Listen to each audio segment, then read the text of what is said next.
नमस्कार. महाराष्ट्र न्यूज मध्ये मी रीता शेट्टी आपणा सर्वांचे स्वागत करते. महाराष्ट्र न्यूजच्या सर्व प्रेक्षकांना नवरात्रोत्सवाच्या शुभेच्छा. आज आपण अशा एका नवदुर्गेला भेट देणार आहोत, तिच्याशी खास बातचीत करणार आहोत की जिचा जो जीवन प्रवास आहे, म्हणजे ती फार छोटी आहे, एक लेखिका आहे ती. आणि ती लेखिका कशी झाली, ती लेखिका होण्यामागे काय कारण होतं किंवा कुठून तिला इन्स्पिरेशन मिळालं, तिच्या या प्रवासाविषयी आपण जाणून घेणार आहोत. तर चला आपण खास आज बातचीत करूया सोफिया शेख हिच्याशी. नमस्ते. सोफिया जी, आपका हाल ही में एक बुक पब्लिश हुआ है लफ्ज़े राज.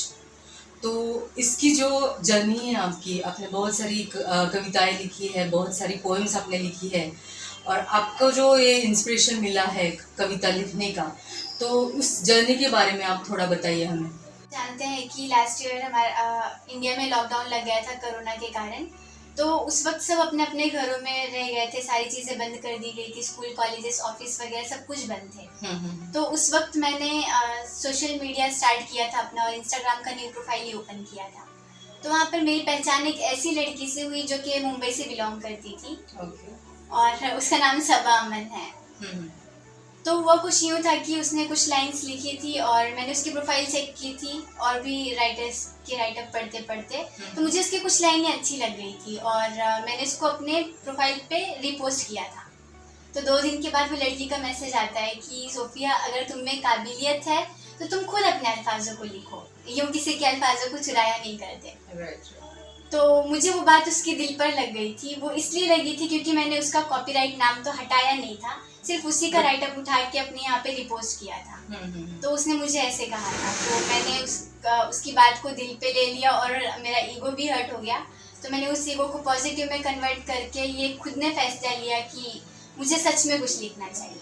तब मैंने अपनी पहली पोएम उसके नाम पे लिखी थी, जिसका मैंने टाइटल ही माफ़ी दिया था. तो स्टार्टिंग की उसकी कुछ लाइन यूँ है कि नादान है अल्फाज मेरे, इसकी तुम जवानी सुनो. नादान है अल्फाज मेरे, इसकी तुम जवानी सुनो, बताऊंगी मैं सब कुछ, इसकी तुम कहानी सुनो. जो कि आप देख सकते हैं कि ये मेरी लफ्ज़े राज बुक है. इसके पीछे साइड ही मैंने वो 2 लाइन मेंशन की है. ओके. हाँ. सो ये मेरी लफ्ज़े राज बुक है, जिसके बारे में आप बता रहे हैं. यस. बहुत बढ़िया है आपकी जो स्टोरी है कि उसने बोला वो बात आपने निगेटिवली ना लेते हुए आपने बहुत पॉजिटिव वे से ली, और आज आपकी खुद की एक किताब बन गई. So thanks to her.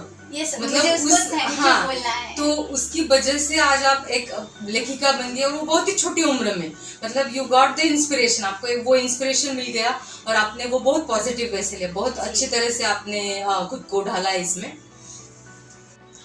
Sophia जी, बहुत बढ़िया आपने ये किताब लिखी है, लेकिन एक होता है ना कि आप जिस कम्युनिटी से बिलोंग करते हैं, उस कम्युनिटी में बहुत सारी मतलब लड़कियां हैं जो आगे पढ़ती नहीं है ज़्यादा, या वो कुछ करना भी चाहे तो फैमिली से बहुत सपोर्ट होना चाहिए. तो आप आपकी फैमिली के बारे में बताइए, जब आपके मन में ये ख्याल आया कि मैं अभी ये बुक लिखना शुरू कर रही हूँ, या फिर एक बुक का पब्लिकेशन करना है मुझे, तो आपको फैमिली से कितना सपोर्ट मिला? सो जहाँ तक का फैमिली सपोर्ट की बात आती है, फैमिली के बैकग्राउंड की बात आती है, तो मैं ये मानती हूँ कि हमारी कम्युनिटी की जो लड़कियाँ हैं उनको इतना आगे तक का नहीं बढ़ाया जाता है. लाइक किसी के पेरेंट्स सपोर्ट करते हैं तो वो बच्चे आगे नहीं बढ़ पाते हैं, और जो बच्चे आगे बढ़ना चाहते हो तो फिर पेरेंट्स का सपोर्ट नहीं होता है. बस ये चीज़ मेरे साथ भी हुई है. तो इसके पीछे फैमिली सपोर्ट जहाँ तक का है, तो सभी जानते हैं कि कुछ करने के लिए जब हम आगे बढ़ते हैं तो स्टार्टिंग में हमें कोई सपोर्ट नहीं करता है, लेकिन जब हम कोई अचीवमेंट कर लेते हैं तो पीछे से हमको सपोर्ट मिलने लग जाता है. तो जहाँ तक का मेरे फैमिली की बात आती है, तो मेरी फैमिली में स्टार्टिंग में तो मुझे कोई सपोर्ट नहीं कर रहा था, और ना ही मैंने किसी के सामने ये सारी चीज़ें डिस्कस की थी. स्टार्टिंग में जब मैंने यहाँ पे एंटर किया था, तब उत्कर्ष चक नाम के एक सर थे जिन्होंने मुझे स्टार्टिंग में सपोर्ट किया. और फिर कुछ मेरे जो खून के रिश्ते नहीं है, लेकिन दिल से मैं उन लोगों को अपना मानती हूँ, वो लोगों ने सपोर्ट किया है. और फिर फैमिली, टीचर्स लोगों का सपोर्ट सबसे आगे रहा है. और फिर जब भी मुझे कोई प्रॉब्लम वगैरह आई तो मेरे स्कूल के टीचर्स ने भी मुझे हेल्प की, और फिर वहाँ से मुझे घर की तरफ से हेल्प मिली है. तो बस ऐसा ही. ये जो उत्कर्ष चक सर है, ये बिलोंग करते हैं कानपुर से. जब ये एक्चुअली में ये बुक कंपाइल कर रहे थे, जहाँ पे वो ऑथर्स को कलेक्ट कर रहे थे, तो उन्होंने मुझसे इंस्टाग्राम पे बात की थी कि आप बहुत अच्छा लिखती हो, क्यों ना आप अपने राइटअप कोई बुक में पब्लिश करो, हज़ारों लोग उसको पढ़ेंगे। तो वहाँ से उन्होंने मुझे हौसला दिया था और मुझे सपोर्ट किया था। तो उनकी फर्स्ट वी ऑल ड्रीम नाम की बुक है, उसमें मैंने पार्टिसिपेट किया था एज अ को ऑथर। उसके बाद वो सर ने मेरा साथ नहीं छोड़ा। वो बुक तो पब्लिश्ड हो गई लेकिन उन्होंने मेरा साथ नहीं छोड़ा। उन्होंने मुझे सपोर्ट किया, मेरी राइटिंग्स को पढ़ते गए, करेक्शन करते गए और बताते गए कि आपको अभी ऐसे ऐसे करना है। वो मुझे रास्ता दिखाते गए और मैं वहाँ से चलती गई। उनके थ्रू में ऑल इंडिया लेवल पे एक कॉम्पिटिशन था, राइटिंग कॉम्पिटिशन, जो कि कला कबाब और किस्से के ऑफिशियल पेज पे हुआ था यूट्यूब के। ओके। सो वहाँ पे एक कम्युनिटी है राइटर्स अनप्लग नाम की, तो उनकी तरफ से मैं वहाँ पर गई थी। उन्होंने बहुत सारे लाइव शोज भी कंडक्ट किए हैं। फिर वहाँ पे मैं सेमीफाइनल तक का पहुँच गई, जहाँ पे मैक्सिमम 250 लोग वहाँ पे थे पार्टिसिपेंट्स। तो मैं 9th राउंड तक पहुँच गई और मैं वहाँ पे 3rd रनर बनी हूँ। और उसके बाद फिर मुझे दूसरी कम्युनिटी से ऑफर आता है कि आप कुछ राइटअप्स यहाँ पे सेंड कीजिए, अगर आपका सिलेक्शन होता है तो आपकी जो सोलो बुक है वो हम डिस्काउंट में पब्लिश करेंगे। तो मैंने वहाँ पे भी पार्टिसिपेट किया था और अपनी 10 बेस्ट पोइट्रीज वहाँ पे ईमेल की थी। तो मेरा वहाँ पे सिलेक्शन हो गया।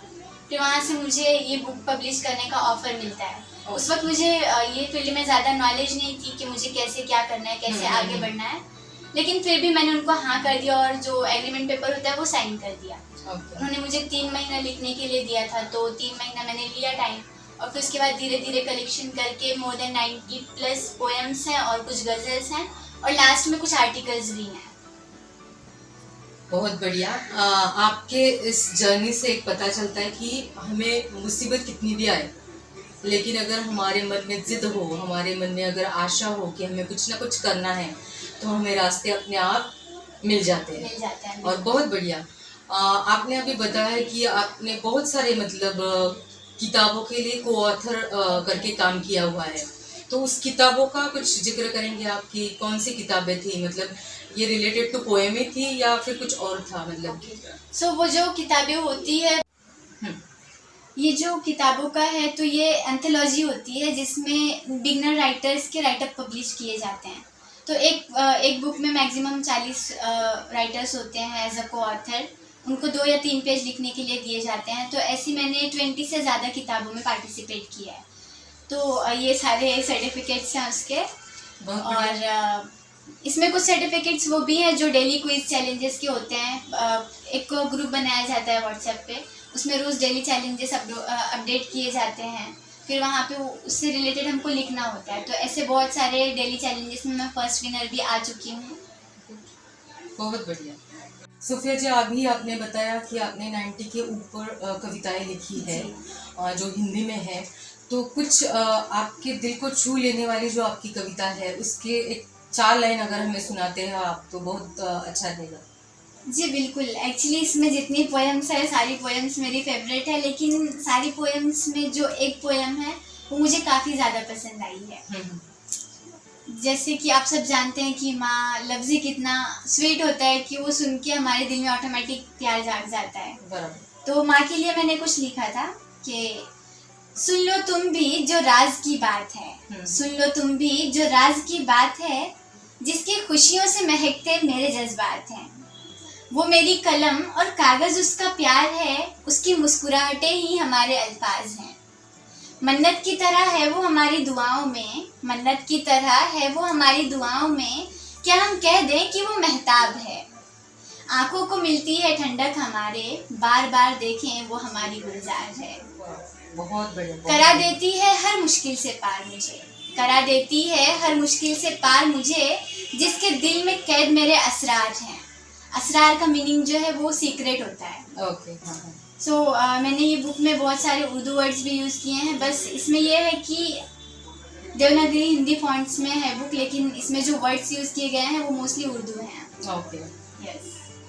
आपने अभी ये जो है माँ के बारे में लिखा है, ऐसे अभी बहुत सारे ज्वलंत समस्याएं हैं जी। उस समस्याओं पर भी आपके किताब में जब मैंने एक बार मैंने just I go through that, तो मुझे एक लगा कि आपने एक बलात्कार पे भी आपने एक बहुत बढ़िया कविता लिखी है। जी। तो आप उसके बारे में बताओ कि आपको ये ख्याल कैसे आया कि मुझे ये कविता लिखनी चाहिए इस पे, और उसके भी कुछ अल्फाज अगर आप सुनाते हो तो बहुत अच्छा जी रहेगा। बिल्कुल। एक्चुअली जब ये मैं लिख रही थी, जब मुझे 3 महीने का टाइम दिया गया था लिखने के लिए, तो उस वक्त न्यूज़ आ रही थी, टीवी पे, मीडिया पे, सब जगह दिखाया जा रहा था कि आज यहाँ पे रेप हुआ है, वहाँ पे रेप हुआ है।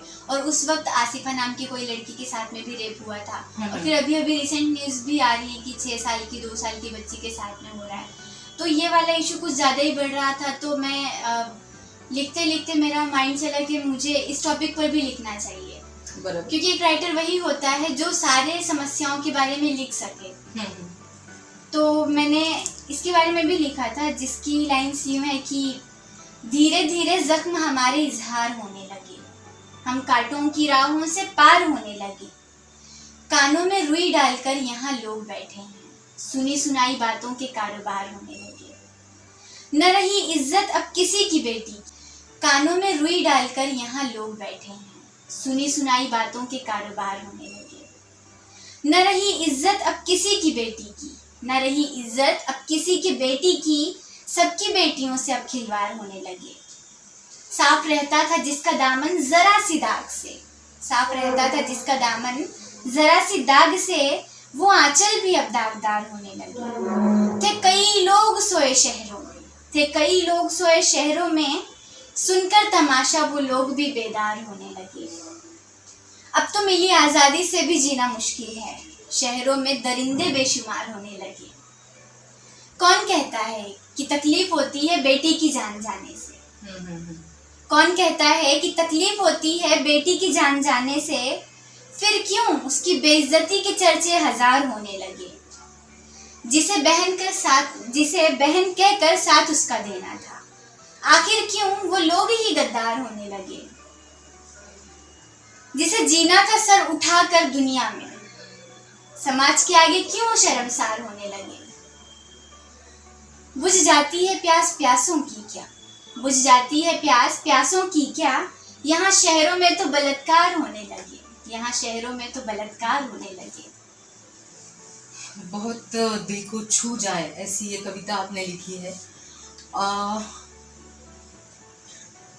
आपकी ये जो जर्नी है, आपने बोला कि फैमिली का सपोर्ट पहले नहीं था, फिर बाद में सब सपोर्ट करने लगे, लाइक आप अकेले ही चल रहे थे, लेकिन बाद में कारवां बढ़ता गया। जी, वो है ना, वो एक शेर है कि मैं अकेला ही चला था जानिबे मंजिल, मगर लोग साथ आते रहे, कारवां बढ़ता गया। Yes yes. सो इसके लिए ये किताबें आप जब लिख रहे हो, और अभी आपने बोला ही कि आपकी जस्ट 10th की एग्जाम हो गई और आप भी 11वीं में हो जी। तो आपका आगे जाके फ्यूचर में क्या प्लान है? मतलब आप लेखिका ही बनना चाहती हो या फिर आगे जाके कुछ और, या ये कंटिन्यू करेंगे आप? एक्चुअली राइटिंग जो था ये तो पहले से मेरे मन में था नहीं। जब मैं छोटी थी तो मुझे पढ़ने का शौक था, लिखने का शौक तो था नहीं, लेकिन मैं जो दूसरे पोएट्स की पोएट्रीज होती थी, शायरी होती थी, मैं वो नोट डाउन करके रखती थी। लेकिन वो लड़की ने मुझे इस तरह से टॉन्ट दिया जिसने मुझे मतलब ईगो हर्ट किया मेरा। मैंने इसको पॉजिटिव लिया और फिर ये लिखना शुरू कर दिया। लिखते लिखते मुझे बाद में पता चला कि मेरे अंदर भी राइटिंग का हुनर है, मैं ये स्किल को अपने आगे बढ़ा सकती हूँ। तो बस ये पैशन समझ लीजिए, पैशन को साथ में लेकर चल रहे हैं। बस अगर इसमें कोई मुझे करियर मिलता है तो मैं वो करियर को लेके आगे साथ में चलूँगी। सोफिया जी, जैसे आपने अभी बताया कि ये एक आपका पैशन है, आपको अपॉर्चुनिटीज अगर मिलती है तो आप इसमें आगे बढ़ेंगे। जी बिल्कुल। और जैसे आपने पहले बात की कि आपके कम्युनिटी में से ज़्यादातर लड़कियों को सिखाया नहीं जाता, पढ़ाया नहीं जाता, बट अभी आपकी 12th चल रही है, तो आपका जो एजुकेशन है उसके लिए पहले से फैमिली का सपोर्ट है आपको, या फिर या फाइनेंशियल हेल्प? इसके लिए फाइनेंशियल हेल्प भी बहुत ज़रूरी होती है एजुकेशन के लिए। तो आपको किसने एजुकेशन के लिए सपोर्ट किया? क्योंकि एजुकेशन का जहाँ तक का सवाल आता है तो इसमें जो मैंने ज़्यादातर उर्दू वर्ड्स यूज़ किए हैं, तो इसका सारा क्रेडिट मेरे स्कूल के टीचर्स को जाता है। जैसे कि आप भी जानते हैं कि मैं अंजुमन इस्लाम स्कूल से बिलोंग करती हूँ, मेरी प्राइमरी एंड हाई स्कूल वहीं से हुई है। तो मेरे सारे टीचर्स को मैं थैंक यू कहना चाहती हूँ कि जिन्होंने मुझे इतने प्यारे प्यारे उर्दू वर्ड सिखाए और आज इस काबिल बनाए कि मैं ये किताब लिख सकूँ, इतने अच्छे अच्छे वर्ड्स लिख सकूँ जिससे लोग अट्रैक्ट हों। तो बस यही था। और आपने स्कॉलरशिप की भी कुछ बात की थी, तो हाँ, जब मैं 7th स्टैंडर्ड में थी तो वहाँ पे कुछ बच्चों के स्कॉलरशिप के सिलेक्शंस हो रहे थे, जिसमें एग्ज़ाम देने के लिए कहा गया था और उस एग्ज़ाम में मैंने टॉप किया था। तो मुझे लीला पूनावाला फाउंडेशन की स्कॉलरशिप भी मिली थी। वो स्कॉलरशिप मुझे ग्रेजुएशन तक का मिल रही है और अभी भी मैं लीला फाउंडेशन का एक हिस्सा हूँ। तो मैं फिरोज पूनावाला डैड और लीला पूनावाला मैम की भी शुक्रगुजार हूँ कि जिन्होंने मुझे इस लेवल तक का सपोर्ट किया और अभी मेरे सपोर्ट में है। और शायद अभी आपकी ये जो किताब है आपने एक प्रोग्राम में उनको भी एक हाँ जी, किताब दी। बिल्कुल बिल्कुल। तो और उन्होंने बहुत आपको सपोर्ट किया है इसके लिए भी कि आपने बहुत कम उम्र में ये किताब लिखी है। तो उनकी तरह उन्होंने भी ये बताया था कि बहुत बढ़िया वो लिखती है और उसका कुछ होना ही चाहिए, मतलब इंटरव्यू हो या कुछ होना ही चाहिए। और वही है कि आज हमने आपको एक नवदुर्गा के रूप में यहाँ पे बुलाया है, क्योंकि देखो एक होता है कि कुछ महिलाएं होती है वो जो है वो अपने कार्य से कुछ ना कुछ अलग करती है। आप ये जो लिख रहे हो, लिखने से भी जो है मतलब जो आपकी लिखावट है उससे भी आप लोगों को प्रेरित करती हो। सो हमारे लिए आप तो एक नवदुर्गा ही है। सोफिया जी, जब मैं आपकी ये किताब पढ़ रही थी तब मैंने एक नोटिस किया था कि आपने इस किताब में एक जो कविता लिखी है उस कविता को आपने डिस्क्राइब किया है एक आर्टिकल में, और एक दूसरा है आपका कि इस किताब में आपने गजल भी लिखे हुए हैं। तो आप कुछ गजल की पंक्तियां भी अगर सुना दे तो बहुत बढ़िया होगा। जी बिल्कुल। तो इसमें जो अभी आपने बताया कि एक मैंने पोएम को आर्टिकल में भी कन्वर्ट किया है, तो ऐसा क्यों किया है, उसको मैंने और ज़्यादा डिस्क्राइब क्यों किया है, तो वो पोएम का नाम जो है वो डिप्रेशन है। अकेलापन डिप्रेशन को बढ़ावा देता है। तो उसी पोएम को मैंने ब्रीफ करके डिप्रेशन पे आर्टिकल लिखा है, जो मैं चाहती हूँ कि आज के दौर में जो लड़कियाँ हैं उनको ये पढ़ना चाहिए, क्योंकि इसमें काफ़ी सारी चीज़ें मैंने ऐसी डाली हैं जिससे पढ़ के वो लोगों को मोटिवेशन मिलेगा कि हमें डिप्रेस नहीं रहना है। सो ये डिप्रेशन का जो आपने लिखा हुआ है सिर्फ लड़कियों के लिए नहीं है, ये सभी के लिए जो डिप्रेशन में आते हैं लोग, उनको ये एक प्रेरित करेगा ये जो इनका आर्टिकल है या इनकी जो पोएम है कि डिप्रेशन से आप बाहर कैसे आ सकते हैं। जी राइट। जी बिल्कुल। और कुछ गजल साहब गजल की लाइंस हैं, तो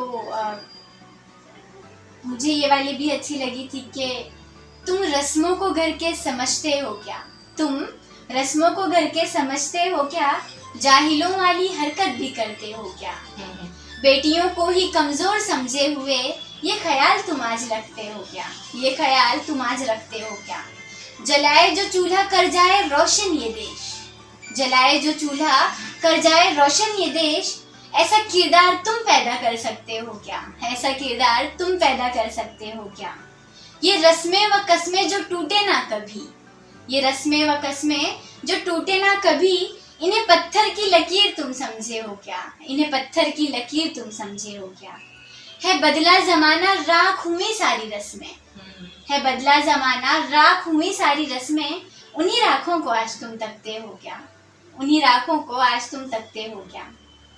तो इसके अंदर जो मीनिंग्स हैं वो काफ़ी ज़्यादा डीप में हैं, आप भी पढ़ेंगे तो आपको कहीं ना कहीं इसमें कुछ दर्द छुपा हुआ नजर आएगा। बहुत बढ़िया। और सोफिया जी, बहुत बहुत शुक्रिया आपका, आपने हमें वक्त दिया और आप यहाँ पे आए, और आपका जो ये आपकी जो ये इंटरव्यू होगा जो लोगों को भी प्रेरित करेगा, जिनको अपकमिंग जो युवा पीढ़ी है, आपको एक क्वेश्चन मेरा ये रहेगा कि अपकमिंग जो युवा पीढ़ी है जिनको लगता है कि आज अभी हम देखते हैं कि ये जो मोबाइल्स आए हैं, टीवी आई है, इसमें बहुत सारे बच्चे इसमें ही व्यस्त है। जी, बहुत सारे लोग हैं जो पढ़ने को नहीं ले रहे हैं, लेकिन अपकमिंग युवा पीढ़ी के लिए आप क्या संदेश देना चाहोगे, जिनको इस फील्ड में आना है, जिनको राइटर बनना है या जिनको लेखक बनना है? जिनको राइटर और लेखक बनना है, मैं उनसे सिर्फ इतना ही कहना चाहूँगी, जहाँ तक का अब तक का मेरा ऑब्जर्वेशन रहा है, जैसे मैंने लोगों को देखा है, तो ज़्यादातर लोग इस फील्ड में मुझे नज़र नहीं आए।